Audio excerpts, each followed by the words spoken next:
The Jell-O program brought to you by Jell-O and Jell-O Pudding, starring Jack Benny with Mary Livingston, Phil Harris, Dennis Day, Rochester, and yours truly, Don Wilson. The orchestra opens the program with Lovely Little Lady.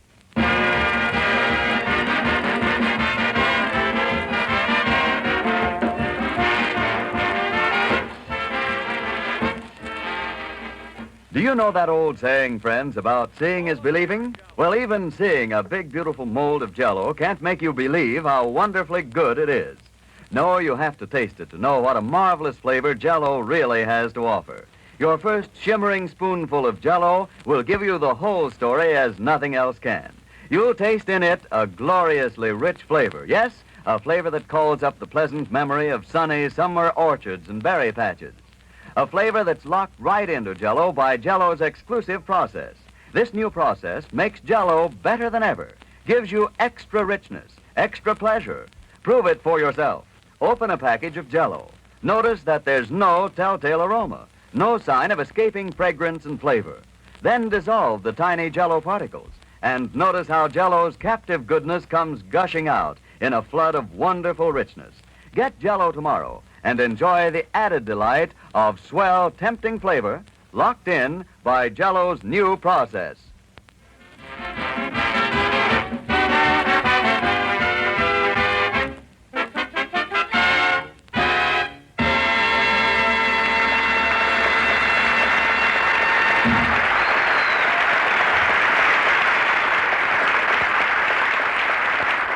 That was Lovely Little Lady, played by the orchestra. And now, ladies and gentlemen, we bring you a man who was the sensation of the Easter parade this morning when his suspenders gave way at Sunset and La Brea, Jack Benny.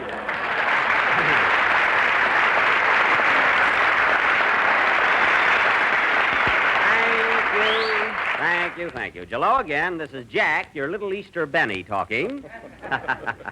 And Don, how did you ever find out about that accident I had on Sunset Boulevard this morning? Were you around there? No, but I heard all about it, Jack. It must have been very embarrassing, all dressed up for the Easter parade and your suspenders break. Well, Don, I didn't mind so much when my pants fell down, but my laundry didn't come back, and I had on those bloomers I wore in Charlie's Aunt.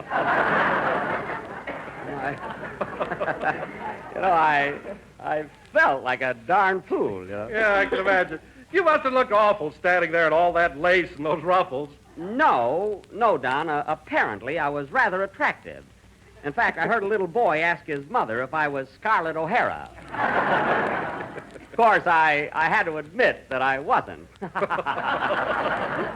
Incidentally, Don, speaking of Easter, I'm surprised that you're not wearing a new suit today. Huh? Well, I ordered one, Jack, but well, you know how big I am. Yeah? Well, to make a long story short, I was turned down by the War Production Board. Oh, well, I don't blame him, Don. I can see 5 sailors sleeping in hammocks made from your vest alone. And incidentally, that shirt you're wearing is the only Army tent I ever saw with a soft collar. But don't worry about it, Don. If things... Well, for Pete's sake. Well, what's the matter, Jack? Get a load of Harris over there. You'd never know it was Easter Sunday the way that guy's dressed. Hiya, Jackson. How's the old wreck today?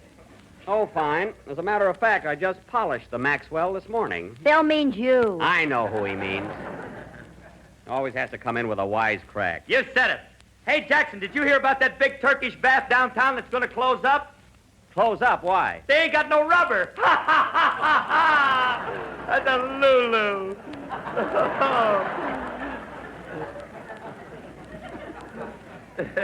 Yes, that's a very clever gag. And it's elastic. It can fit anywhere. Oh, shut up. Say, you want to know a funny thing, Phil? Here I come to work today, all shined up with a haircut, shave, new suit and tie, and you come in wearing an old sport coat, baggy pants, and a polo shirt. Yeah, and you want to know another funny thing, Daddy? What? I still look better than you do. I know. Is that so? Well, I'd have a marvelous build, too, if I wore padding in my shoulders like you. What are you talking about? I ain't got no padding in this coat. Then you must have a horse collar in there. It can't be physique. In fact, you don't see me going in for those overstuffed models. I like a nice, simple, dignified cut, you know? Well, you've got one there, Jack. That suit looks swell on you. Really? Yeah, you're a regular Mo Brummel. That's Beau Brummel. Beau. Mo, I know who made it.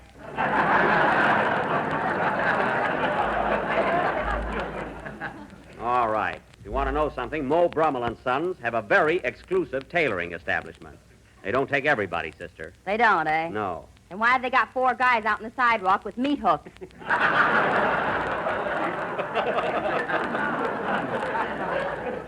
That's only for a gag. If they drag you in there, you don't have to buy.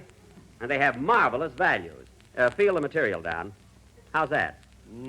Excellent. If I'm not too personal, Jack, how much that suit cost you? The price? $29.50. With 2 pair of pants All right. and a waffle iron All right, all right. and a set of golf clubs. 1 club, not a set.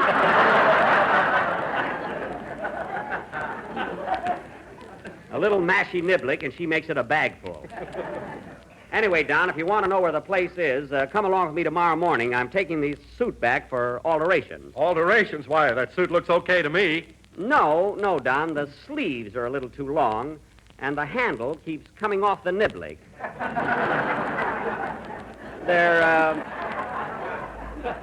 They're good tailors, though. They'll fix it. Oh, Jack, did you tell Phil about that terrible accident you had this morning? What was terrible about it? I went walking down the street, my suspenders broke, my pants went to half-mast, and I was standing there in a pair of bloomers. Wow, and I had to miss it. Boy, I'd give $10 to see that. $10. Well, get your money out, Jazzbo, and down they'll come.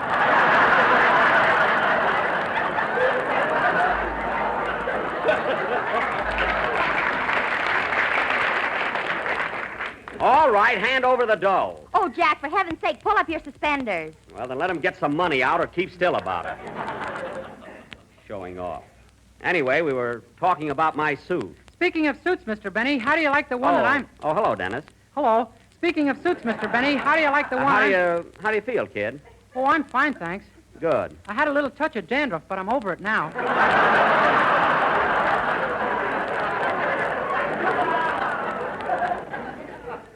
Good.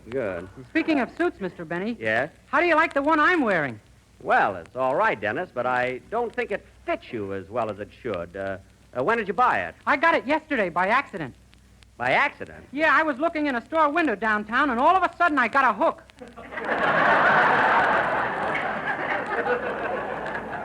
Oh, you bought the suit at Brummel.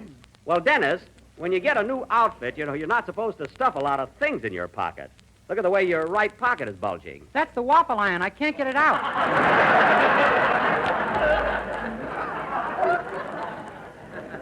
Oh. Say, Dennis, did you get a mashy niblick like Jack did? No, I took the Presto cooker instead. You got a Presto with a plain suit? Gol darn it, they told me you could only get a cooker with a tuxedo. Believe me, I'm going back to Brummel's first thing in the morning and raise heck. What are you laughing at? Pull up your bloomers. I can't see your shoes. Oh, I'm sorry. Well, Phil, it's about time for a band number, so let's have it. You better let Dennis sing first. I can't find my baton. Oh, you don't need a baton. Why don't you just wave at the boys? Look, if I wave at those guys, they'll put on their hats and go home. Oh, well, then look around for your stick. All right, Dennis, unplug your waffle iron and come over here. You got to sing. Okay. Imagine that kid walking in there accidentally and getting a Presto cooker. Oh, well.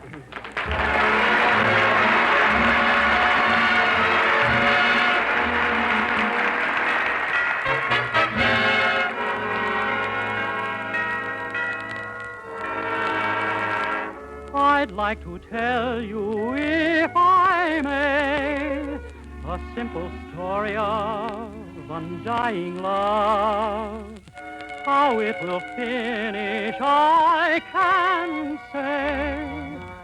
So let us all pretend we know the end.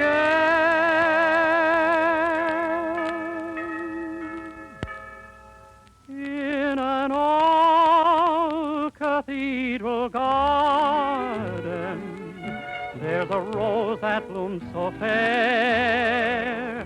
Oh, there's someone in the garden, nursing it with tender care.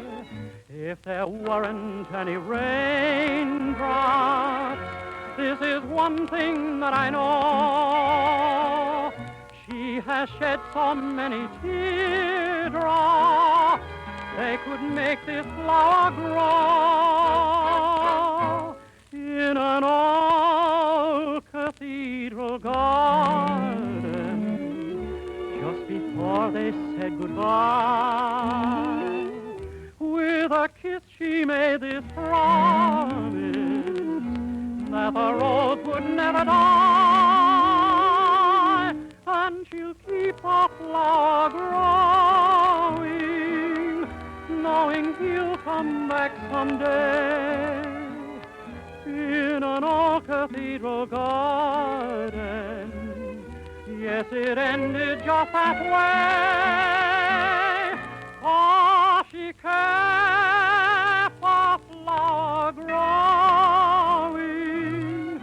knowing he'd come back someday. In an old cathedral garden, it ended just that way.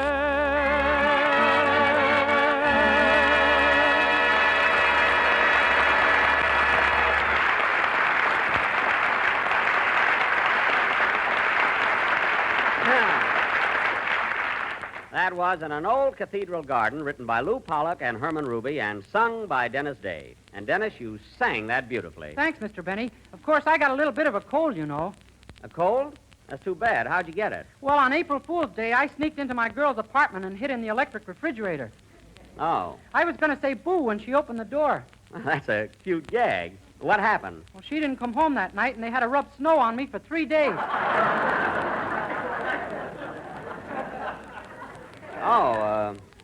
Oh, that's terrible. Get ready, Don. I'll tell you what to do for your cold, Dennis. When you get home tonight, try some menthol on your chest. All right, Don. Menthol on your chest. Oh, Jack, please. Please, not this one. Don, I don't want any trouble. Menthol on your chest. But, Jack, I'm a college graduate. You can't do this to me. Don, menthol... Sorry, old boy, nothing doing. Well, I'll be darned. He walked out. I don't blame him. Well, I'll tell you one thing. Don won't be back on this program until he reads that commercial. That's a fine way to treat him. Listen, Jackson, Wilson is the only real friend you got on this show. What?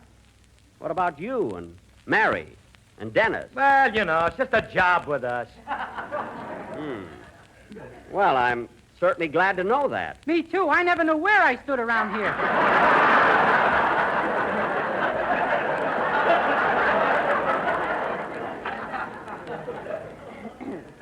Never mind. We'll discuss that later. And now, ladies and gentlemen, while Mr. Wilson is out in the hall sulking, I'd like to announce that for our feature attraction next week, we are going to... I can't understand why my gang doesn't love me. I'm good-natured. I'm easy to get along with. I pay well. I beg your pardon? Well, I am easy to get along with. Our feature attraction next week will be a... Excuse me. Come in. Yes? I got a special delivery here from Mary Livingston. Oh. Here I am. Give it to me. Nope, got a sign for it, you know. Got a sign for it.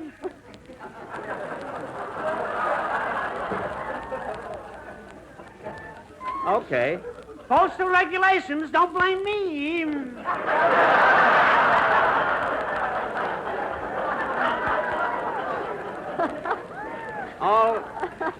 All right. She's signing. She's signing. I don't make the laws, you know.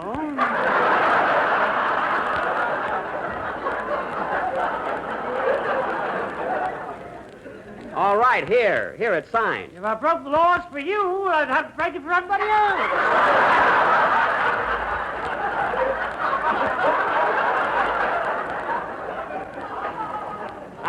I'm not asking you to break any laws. So long, postal regulations. So long, so long.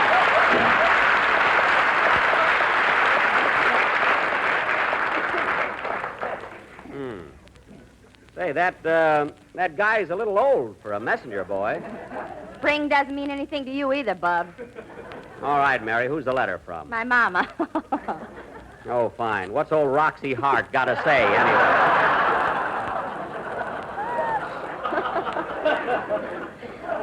Listen to this.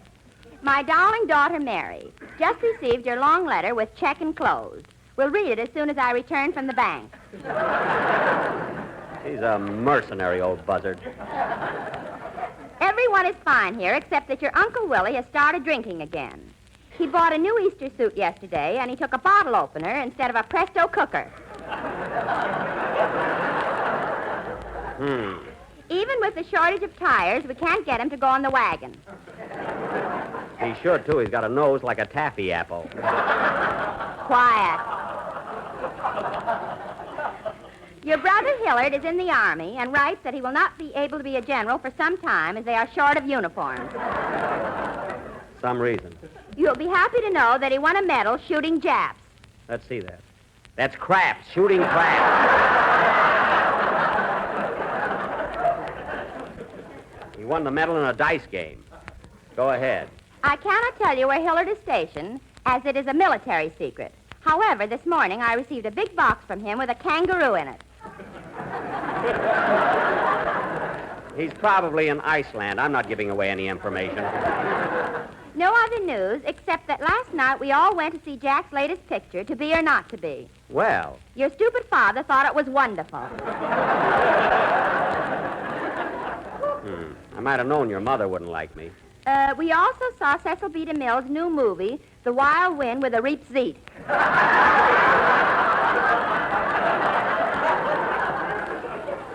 That's Reap the Wild Wind.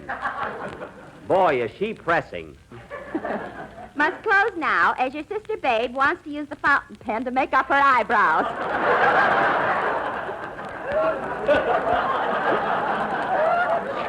Silly lady. Much love, Mama. Gee, what a corny character. Huh? P.S. Always a P.S. If you read this letter to Jack, leave out the part where I ran down his picture. He's so hammy, he's liable to kill himself. There's one woman that gets my goat. Mary, when you answer your mother, tell her if she didn't like me in my picture, I'll be glad to refund the 30 cents it cost her to see it. Oh, she probably sneaked in. She wouldn't pay to see you. Well, I'm going to send her the 30 cents anyway, just to embarrass her. I saw your picture last night, Mr. Benny, and I stayed for 3 shows. Well, It was sure good to get in that warm theater after that refrigerator.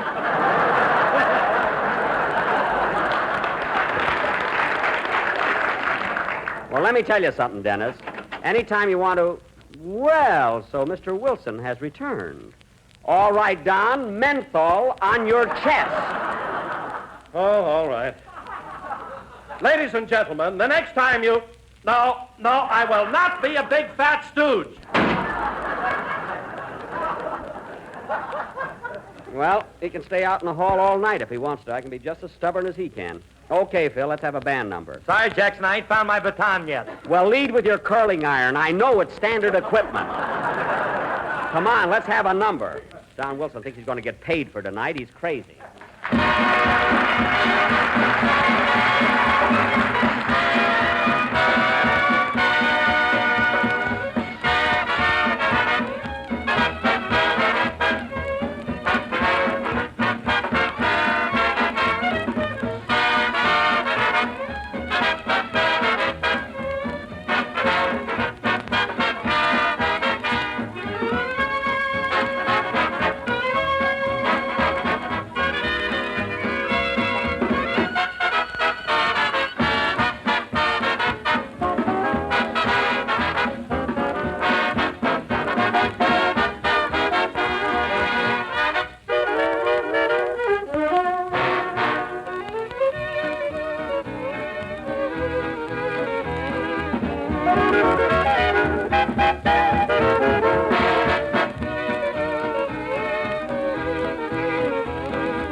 That was Easter Parade, played by Phil Harris and his orchestra. There you are. You see, Phil, you didn't need a baton at all. Your hands did the trick. Yeah, it was great. You know, Jackson, that's the way to lead a band. Certainly. Now I'm like Stokowski, or Toscanini, or Spumoni. Well, I knew if you talked long enough, you'd hit the jerk pot. Spumoni, Phil, is Italian ice cream. Well, thank heaven, I thought I said a naughty word. No, you're in the clear. Unless... No, ice cream is ice cream no matter how you look at it. And now, ladies and gentlemen, as I started to announce, next week for our feature attraction, we are going to present a new type of quiz program in which I will personally give away $24 to each of 5 lucky people. In other words, I, Jack Benny, will give away a total of $120. This will be known as the Miracle Hour. No, it's a regular quiz show. You mean like Phil Baker's program, Take It or Leave It? Yes, except that instead of Take It or Leave It, my program will be called Try and Get It. Remember the title, ladies and gentlemen, Try and Get It. Say, Dennis, would you like to be a contestant next week and try for the $24? I'd like to, but if I win, you'll twist my wrist.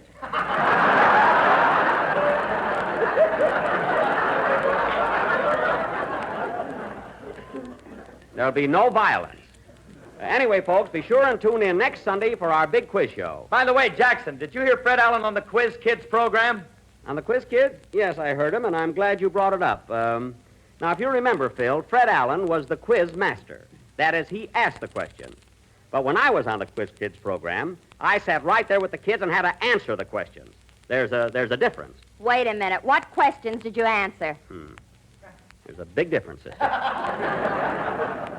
Believe me. I said, what questions did you answer? There's a difference between asking the questions and sitting there racking your brains out trying to answer them, you know? Well, all right. What questions did you answer? Well, for one, the Battle of Bull Run was fought on August 30th, 1862. I had that date exactly right. Well, sure. You got a bullet in your leg to remember it by.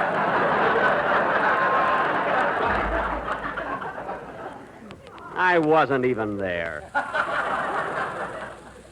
Anyway, the point is I answered the questions, and Alan only had to ask them, proving he's afraid to show the world how stupid he is. You weren't afraid, by golly.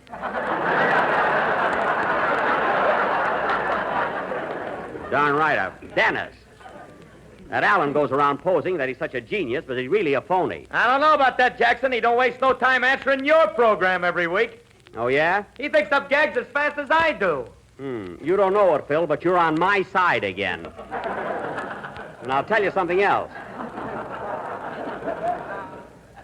If he keeps running down my show week after week, I'm going to take a little trip to New York and knock his teeth out. Say, Mr. Benny, how many teeth has Fred Allen got? Thanks, kid. Alan has one tooth, Dennis. And if he doesn't keep up his Elks dues, he'll be all gum.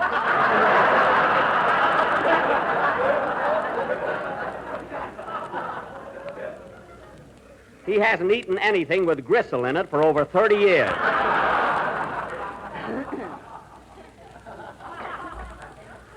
The minute he walks into a restaurant, the waitress hollers, soup. And here's another thing. Every time... Uh-oh. Here's Don Wilson again. Oh, yes. All right, Don. Menthol on your...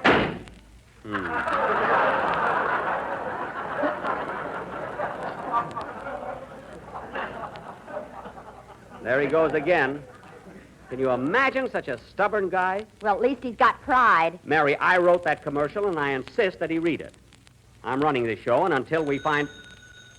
I'll take it. Hello? Hello, Mr. Benny. This is Rochester. Hello, Rochester. What do you want? I'm quitting, boss, effective as of immediately. What do you mean you're quitting? What's the trouble? It's that crazy boarder of yours, Mr. Billingsley. He's been chasing me around the house all day with a bow and arrow. What? And he keeps putting apples on my head. He thinks he's William Tell. William Tell? From the overture of the same name. Oh. Well, now, listen, Rochester, there's nothing to get excited about. Just humor him. Let him shoot an apple off your head. Are you kidding?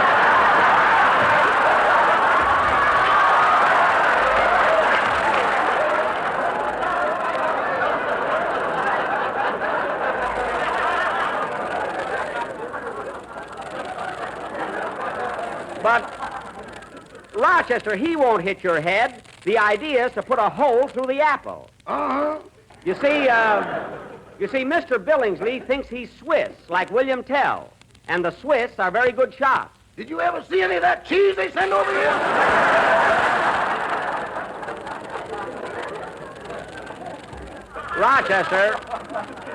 Rochester, you're not going to be shot full of holes.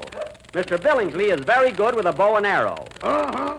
You know that bullseye he's got painted on the garage door? Uh-huh. He can hit it 4 times out of 5. Well, until it's 5 out of 5, don't fire, because I ain't ready Gridley.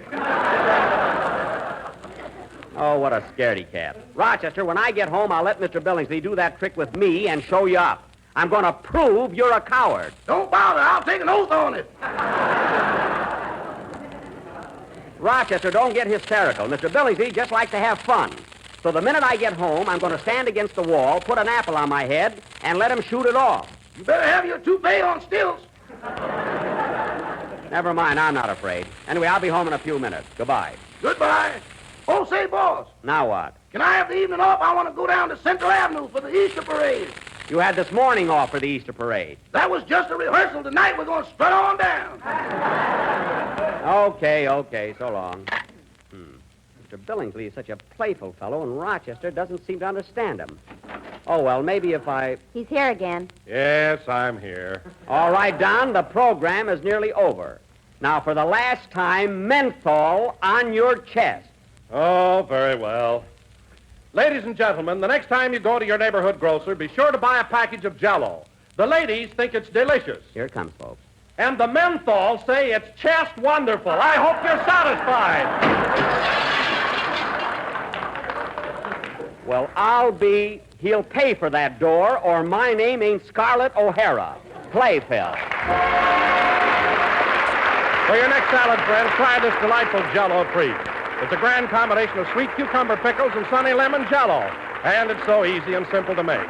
All you do is dissolve 1 package of lemon Jell-O in a pint of hot water, chill until slightly thickened, and add 6 small sweet cucumber pickles finely cut. Then mold and serve as a salad, or if you wish, as a swell spicy relish. Here's something mighty grand, a really enjoyable treat that will add lots of color and flavor to any meal you serve it with. So make up this tart, tempting blend of delicious sweet pickles and rich golden lemon Jell-O. Get a package of lemon Jell-O tomorrow, and when you do, be sure to get genuine Jell-O, because Jell-O's new process locks in the flavor, makes it extra good. A little late next week at Camp Hahn. Good night, folks.